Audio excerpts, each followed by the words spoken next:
Assalamualaikum warahmatullahi wabarakatuh. Bismillahirrahmanirrahim.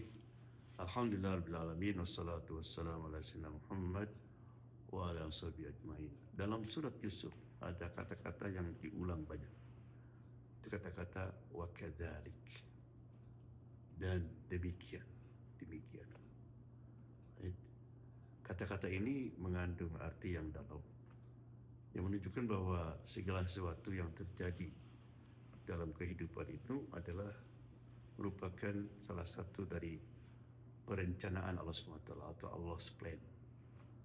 Ya.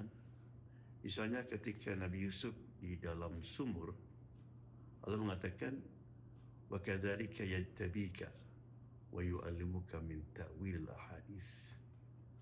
Demikianlah Allah memilih kamu dan akan mengajarkan kepada kamu arti daripada mimpi. Demikian juga ketika Nabi Yusuf digoda oleh seorang perempuan yang cantik.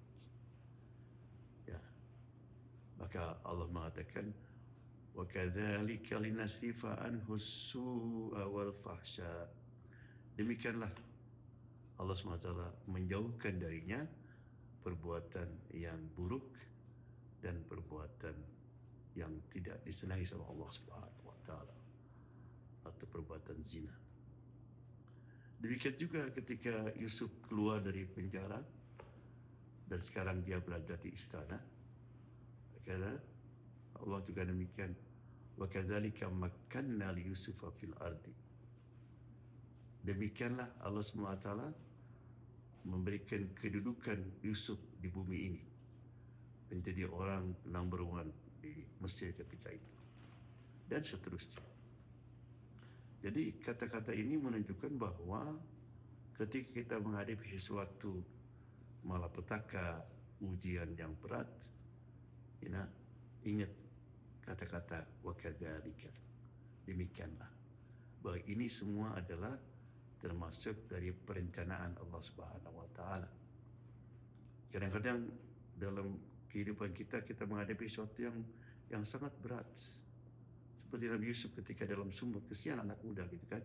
Justru karena dia di sumur itulah dia akhirnya tinggal di istana, dijadikan sebagai anak. Demikian juga kadang-kadang dalam hidup ini seolah-olah sudah the end, sudah terakhir, nggak ada harapan lagi. Kita sakit misalnya, dokter semua sudah give up, sudah menyerahkan diri, dan ada harapan. Pada saat itulah Nabi Yusuf ketika di penjara, orang menyangka sudah ini akhir daripada episode daripada kehidupan. Ternyata karena di penjara itu maka dia. Ya. Jadi kalau kita renungkan peristiwa-peristiwa yang terjadi baik pada diri kita atau pada manusia secara umum, semua itu adalah merupakan episode daripada kehidupan yang di belakangnya adalah Allah yang mengatur. Ini semua pengaturan Allah Subhanahu wa taala.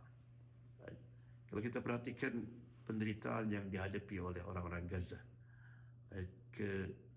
keteguhan mereka, kesabaran mereka, itu memang betul pedih bagi mereka, tapi telah merubah dunia ini. Berapa banyak orang yang masuk Islam karena orang Gaza. Berapa banyak orang Muslim yang tadinya mereka tidak serius sama agama, mereka jadi serius dengan agamanya. Demikian juga ya, di Amerika Serikat kemarin ada seorang wali kota menang. Ini pertama wali kota yang mengatakan ya dengan terang-terangan, saya Muslim, saya imigran. Jadi dengan kemenangan dia, sekarang orang-orang Muslim di Amerika tidak takut untuk menyembunyikan identitas mereka. Dulu orang itu kalau ingin menang jadi pejabat apa aja di Amerika mesti dapat dukungan daripada IPAC, daripada orang Yahudi. Sekarang tidak perlu. Ya. Karena kemenangan Mamdani kemarin, bahwa ide bahwa kita itu mesti pro Israel itu hapus semua. Ya, kita merasa bangga di seorang Muslim. Jadi itulah. Jadi sekali lagi, setiap kita menghadapi cobaan, ujian, malapetaka, ingat kata-kata wa kadzalika. Demikianlah. Mudah-mudahan kita memahami kata-kata itu sehingga kita bisa tenang dan tentram ketika menghadapi apapun yang kita hadapi, meskipun itu betul-betul pahit dan pedih. Ya. Jazakallah khair. Assalamualaikum warahmatullahi wabarakatuh.